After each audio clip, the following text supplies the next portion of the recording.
इससे पहले क्लासों में 15 क्वेश्चन मैथ के कर चुके हैं जो इंपॉर्टेंट हैं। अब आज की क्लास में कुछ इंपॉर्टेंट क्वेश्चन हैं, वो सब बच्चे देख लें।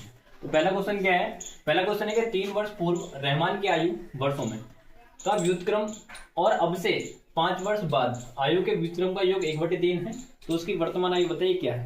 तो अभी आपको वर्तमान आयु नहीं पता है, क्या करेंगे, माना रहमान की वर्तमान आयु x वर्ष है। कितनी मान ली भाई? x वर्ष। फिर क्या है? 3 वर्ष पूर्व, यदि आज ये बंदा x साल का है तो 3 वर्ष पहले कितने साल का रहा होगा? x-3। ऐसा समझो, यदि आज मेरी उम्र 20 साल है तो 3 साल पहले मैं कितनी एज का रहूंगा? 17 साल का। तो यदि आज रहमान की वर्तमान आयु x साल है तो 3 वर्ष पहले कितनी रही होगी भाई? x-3 रही होगी। तो 3 वर्ष पूर्व रहमान की आयु कितनी रही होगी? x-3। उसने क्या कहा है कि इसका व्युत्क्रम, जब x-3 का व्युत्क्रम करेंगे तो क्या आएगा भाई साहब? व्युत्क्रम करेंगे तो 1/x-3। तो व्युत्क्रम मतलब उल्टा आपको बताइए क्या होता है हमारा? रेसिप्रोकल। यदि x-3 है अपॉन 1 तो इसका अपोजिट क्या होगा? 1/x-3 है, इसका व्युत्क्रम होगा। क्या होगा भाई? व्युत्क्रम होगा, जिसका व्युत्क्रम होगा। अब वो कहता है अब से 5 वर्ष बाद आयु के व्युत्क्रम का योग 1/3 है। यदि अब से 5 वर्ष बाद की बात करूं, यदि ये आज x साल का है तो 5 वर्ष बाद कितने साल का हो जाएगा? x+5 का। यदि आज मेरी उम्र 20 साल है तो 5 साल बाद कितना हो जाऊंगा? 25 साल का। यदि आज ये बंदा x साल का है तो 5 साल बाद कितने का हो जाएगा? x+5 का। 5 वर्ष बाद की आयु, 5 वर्ष बाद की आयु क्या होगी? x+5। जब आप इसका व्युत्क्रम करेंगे तो क्या होगा? 1/x+5। इन दोनों का योग कितना है भाई? 1/3 है। प्रश्न क्या कहता है? प्रश्न अनुसार इन दोनों का योग यानी कि 1/x-3 और plus 1/x+5 is equal to कितना है भाई? 1/3। क्या करोगे? दोनों का एलसीएम लो। दोनों का एलसीएम लोगे तो x-3 और x+5 आएगा। इधर इसकी मल्टीप्लाई करोगे तो x+5 आएगा, इसकी मल्टीप्लाई करोगे तो x-3 आएगा। x और x कितने हो गए भाई आपके? ये 2x हो गए और 2x हो गई, x और 2x हो गए। 5 में से 3 जाएगा, कितने बचेंगे भाई? 2 बचेंगे। और नीचे जब मल्टीप्लाई करोगे तो कितना बनेगा? x² और ये 5x और ये 3x प्लस का 2x आएगा और -15 और बराबर में आपके 1/3 था भी। अब क्रॉस मल्टीप्लाई कर लो। जब क्रॉस मल्टीप्लाई करेंगे तो कितना आएगा? ये 6x + 6 is equal to x² + 2x - 15। तो देखो कितना आया भाई? x², 6x को उधर लेके जाओगे माइनस हो जाएगा तो ये 4x आएंगे। 6 को उधर लेके जाओगे तो माइनस हो जाएगा, -21 इक्वल टू 0। अब क्या ये गुणनखंड बन गया यहाँ से? तो गुणा करने पे 21 आना चाहिए, घटाने पे 4 आना चाहिए। तो 7 × 21, 7 में से 3 घटाओगे तो 4 बचेंगे। गुणनखंड यहाँ कर रहा हूँ, देखो क्या होगा? x² - 7 - 3x - 21 is equal to 0। तो x² - 7x + 3x - 21 बराबर 0। दोनों में से कॉमन देखेंगे तो x कॉमन, x - 7 बचेगा, प्लस 3 कॉमन, x - 7 बचेगा, इक्वल टू 0। तो एक तो x + 3 और एक x - 7, दो फैक्टर आए तो हमेशा ये माइनस में आएगा। x की वैल्यू देखेंगे तो -3 आएगा और ये x बराबर 7 आएगा। तो ऑलवेज कैसी वैल्यू लेते हैं? प्लस की। तो उसकी जो आयु है, वर्तमान आयु, तो कितना है भाई? 7 वर्ष। तो वर्तमान आयु कितनी है उसकी? 7 वर्ष।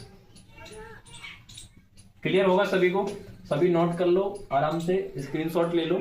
अगर ध्यान से समझ में नहीं आया हो तो कमेंट सेक्शन में पूछ लेना। क्लियर? नोट करो। अगला क्वेश्चन क्या कहता है? sin θ - 2 sin की पावर 3 θ अपॉन 2 cos की power 3 θ - cos θ is equal to tan θ आपको प्रूव करना है। तो मैं यहाँ से क्या करता हूँ? LHS लेता हूँ। LHS लेंगे तो LHS क्या है भाई हमारे पास? sin θ - 2 sin की पावर 3 θ अपॉन 2 cos की पावर 3 θ - cos θ। ये हमारे पास दिया है LHS। आपको tan θ प्रूव करना है। तो यदि मैं ऊपर से देखूं तो ऊपर से क्या कॉमन है भाई? sin θ कॉमन है। sin θ कॉमन ले लो, क्या बचेगा? 1 - 2 sin² θ। नीचे से कॉमन क्या है? cos θ। cos θ कॉमन लोगे तो क्या बचेगा भाई? 2 cos² θ - 1। एक आइडेंटिटी होती है, फॉर्मूला होता है cos 2 θ का, 1 - 2 sin² θ इक्वल टू cos 2 θ। और ये भी cos 2 θ का फॉर्मूला होता है 2 cos² θ - 1 equal to cos 2 θ। cos 2 θ के 4 फॉर्मूले होते हैं, 2 और बाकी के बच्चे दोनों लिख देता हूँ, वो नोट कर लेना। एक होता है cos² θ माइनस के sin² θ इक्वल टू cos 2 θ। एक होता है 1 minus tan square theta upon 1 plus tan square theta equal to cos two theta. ये कॉस थीटा के चार फॉर्मूले होते हैं, चारों बच्चों को पता होना चाहिए तो आसान हो जाएगा। तो ये आप ऐसे ही रखो sine theta into 1 minus 2 sine square theta क्या बन गया कॉस टू थीटा, तो कॉस टू थीटा का फॉर्मूला ये नीचे cos theta as it is रहेगा। 2 कॉस स्क्वायर थीटा माइनस 1 क्या बन गया भाई कॉस टू थीटा, तो ये भी cos two theta, cos two theta से कॉस टू थीटा कैंसिल हो गया तो साइन थीटा बटे कॉस थीटा क्या बचा भाई टेन थीटा। यही आपको प्रूव करना था। देखो ये हमारी आरएचएस आई थी।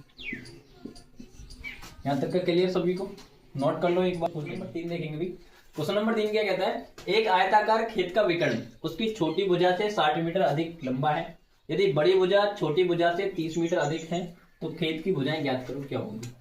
मान लो एक खेत है भाई साहब कैसा आयताकार, ये आपका आयत है और क्या कहता है आयत का विकर्ण उसकी छोटी भुजा से 60 मीटर अधिक लंबा है। तो छोटी भुजा ये हुई आपकी, इसे मान लो x, माना छोटी भुजा आपकी x मीटर है, कितनी x मीटर, और उसने जो कहा है जो उसका विकर्ण है वो उसकी छोटी भुजा से 60 मीटर अधिक लंबा है। तो जो विकर्ण होगा वो उसकी छोटी भुजा से 60 मीटर अधिक लंबा हो गया। यहां तक का क्लियर है। फिर आगे कहता है यदि बड़ी भुजा छोटी भुजा से 30 मीटर अधिक हो, तो ये बड़ी भुजा है वो छोटी भुजा से कितनी अधिक हो भाई x प्लस 30, यानी कि 30 मीटर अधिक हो। तो छोटा के मतलब जो हमारी भुजा थी छोटी वो x, जो इसकी बड़ी भुजा होगी वो छोटी भुजा से 30 मीटर अधिक लंबी होगी। यहाँ तक का क्लियर सभी को। तो यहाँ से देखो ये हमारे पास तीनों साइड एक त्रिभुज बन रहा है, तो क्या करो पाइथागोरस थ्योरम लगा दो। यहाँ से पाइथागोरस प्रमेय से जब आप निकालेंगे तो क्या बनेगा भाई x प्लस 60 का होल स्क्वायर बराबर x का स्क्वायर प्लस x प्लस 30 का होल स्क्वायर। जब a प्लस बी का आप होल स्क्वायर खोलोगे तो क्या बनेगा x स्क्वायर प्लस 3600 प्लस 60 दूनी 120 x। ये क्या बनेगा आपका x square plus x plus 30 का जब आप होल स्क्वायर खोलोगे यानी कि a square plus b square plus 2ab यानी कि 60 है। अब जो भी कैलकुलेशन है उसे करो, ये x square plus 3600 plus 120x as it is रहने दो इधर ही। ये एक्स स्क्वायर और एक्स स्क्वायर और x square two x square हो गया, जब इधर लाओगे तो माइनस का 2x स्क्वायर हो जाएगा। जब 60x को इधर लाओगे तो ये माइनस हो जाएगा 60x 900 को इधर लाओगे तो ये भी माइनस हो जाएगा 900 बराबर 0। अब ये एक्स स्क्वायर ये माइनस का 2x स्क्वायर तो माइनस का x स्क्वायर बचा भाई, ये प्लस का 120x और ये माइनस का 60x है तो कितना बचा भाई प्लस का 60x बचा आपका। अगर 3600 में से 9 से घटाओगे तो कितने बचेंगे भाई प्लस के 2700 बचेंगे आपके बराबर यहाँ तक का 0। अब क्या है माइनस का एक्स स्क्वायर को माइनस से मैं डिवाइड लगा देता हूँ। जब आप पूरी समीकरण में माइनस से डिवाइड लगाएंगे तो क्या बनेगा, जो साइन माइनस का वो प्लस का हो जाएगा और जो प्लस का वो माइनस का हो जाएगा। तो ये क्या बनेगा एक्स स्क्वायर माइनस 60x और माइनस 2700 बराबर 0। ये आपका एक गुणनखंड बन गया, यहाँ से गुणनखंड करिए। गुणा करने पे 2700 आए और घटाने पे 60 आए। अगर आप 90 में 30 की गुणा करेंगे तो 2700 9 27, और जब 90 में से 30 घटाएंगे तो 60 बचेंगे। तो ये क्या होगा x square minus 90 minus 30 x minus 2700 बराबर 0। तो x square minus 90x plus 30x minus 2700 बराबर 0। इन दोनों में से कॉमन देखो क्या कॉमन, x कॉमन है, x माइनस 90 बचेगा प्लस 30 कॉमन है, x माइनस 90 बचेगा बराबर 0। तो ये आपका आया x प्लस 30 और x माइनस 90 बराबर 0। तो ये x की दो वैल्यू आ गई माइनस के 30 और 90। आपको पता है हम हमेशा कैसी वैल्यू लेते हैं पॉजिटिव, तो x की वैल्यू जो आई वो कितनी आई भाई 90 आई। तो इसकी भुजाएं बता दो क्या होंगी। तो ये x हमने 90 माना तो ये 90 हो गया, x प्लस 30 ये वाली बड़ी भुजा 120 हो गई, और जो इसका विकर्ण होगा वो 90 और 60 कितना हो जाएगा भाई 150 हो जाएगा। तो ये 150 मीटर, ये 120 मीटर और ये 90 मीटर। अगर किसी का कोई डाउट है तो पूछ लो, स्क्रीनशॉट ले लो, एक एक क्वेश्चन नोट कर लो भाई, बोर्ड की दृष्टि से एज इट इज क्वेश्चन आपको देखने को मिलेंगे यहाँ से। क्लियर, नोट कर लो या स्क्रीनशॉट ले लो। अब क्वेश्चन नंबर 4 देखेंगे कि क्वेश्चन नंबर 4 क्या त्रिकोणमिति का क्वेश्चन है। क्या कहता है under root 1 plus sine a upon 1 minus sine a equal to sec a plus 10 आपको प्रूव करना है। तो अब यहाँ से क्या करेंगे एलएचएस ले लो भाई पहले। तो एलएचएस उसने क्या दे रखा है हमें, एलएचएस दे रखा है 1 plus sine a upon 1 minus sine ए। तो इसमें क्या करना है आपको, बहुत आसान क्वेश्चन है, परिमेयकरण कर दीजिए। आप नौवीं में पढ़ के आए हैं परिमेयकरण कैसे करते हैं। जैसे 1 माइनस साइन है तो आपको प्लस लेके क्या करना पड़ेगा, अंश और हर में मल्टीप्लाई करनी पड़ेगी। तो अब क्या करेंगे 1 माइनस साइन है तो किससे परिमेयकरण करेंगे 1 प्लस साइन ए से। वन प्लस साइन है ऊपर और वन प्लस साइन है नीचे। क्या बनेगा भाई, ये under root one plus sine है कि वन प्लस साइन है में यदि आप मल्टीप्लाई करोगे तो क्या बनेगा, वन प्लस साइन ए का होल स्क्वायर।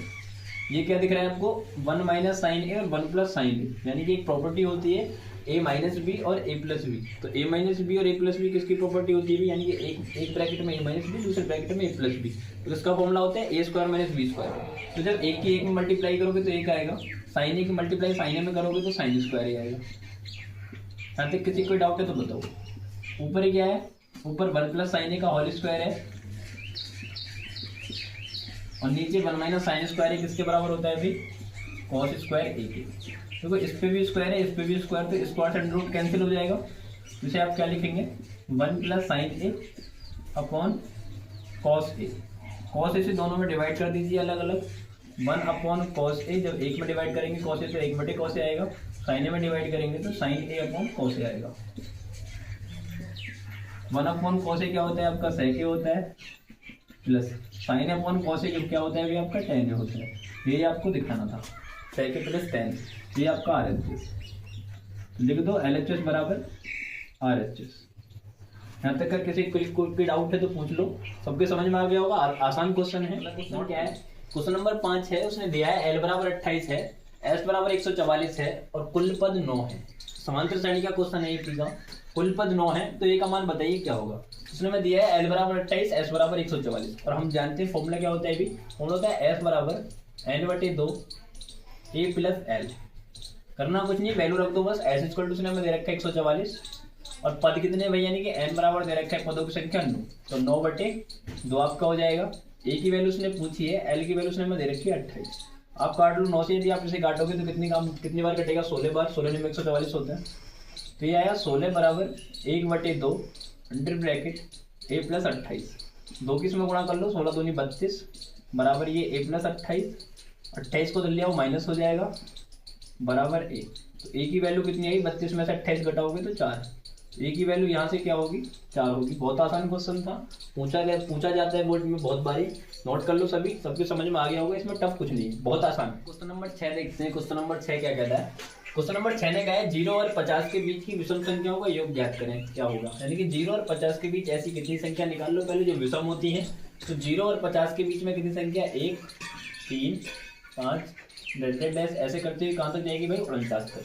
पहले पदों की संख्या निकाल लो कि ऐसी कितनी संख्या है जो विषम होती है, उसके बाद उनका योग बता देंगे। तो यहाँ से पहले n निकाल लो, तो a उसने में दे रखा है 1, n यहाँ से निकालोगे तो कितना हो जाएगा भाई, 2 हो जाएगा। जो हमारा an है हमारे पास वो 49 है, तो यहाँ से n निकालना बहुत आसान है, आपको पता ही है श्रेणी का nवां पद क्या होता है, an इक्वल टू होता है a plus n minus 1 into D.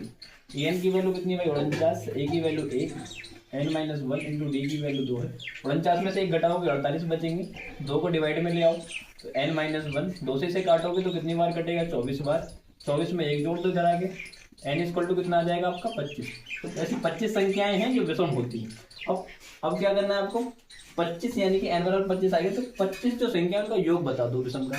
करना क्या है तो आपको बताइए क्या होता है, पदों का योगफल निकालोगे, ऐसे पदों का योगफल निकालोगे तो ऐसा इक्वल टू n बटे 2 और 2a plus n minus 1 into D आपका होता है। जो आप योगफल निकालोगे n पदों का योगफल ऐसा equal to n upon 2 2a plus n minus 1 into d होता है।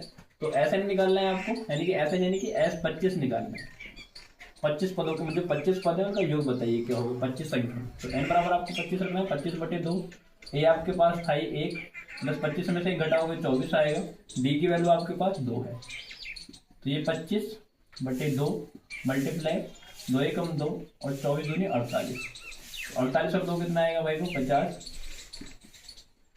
48 और 2 50। 2 से यदि आप इसे काटोगे तो 25, 25 में कितने हो गए भाई 625। तो जो 25 संख्याएं हैं उनका योग कितना होगा विषम संख्या होगा 625। यहाँ तक का सबको समझ में आ गया होगा, क्लियर होगा। नोट कर लो, उतार लो भाई।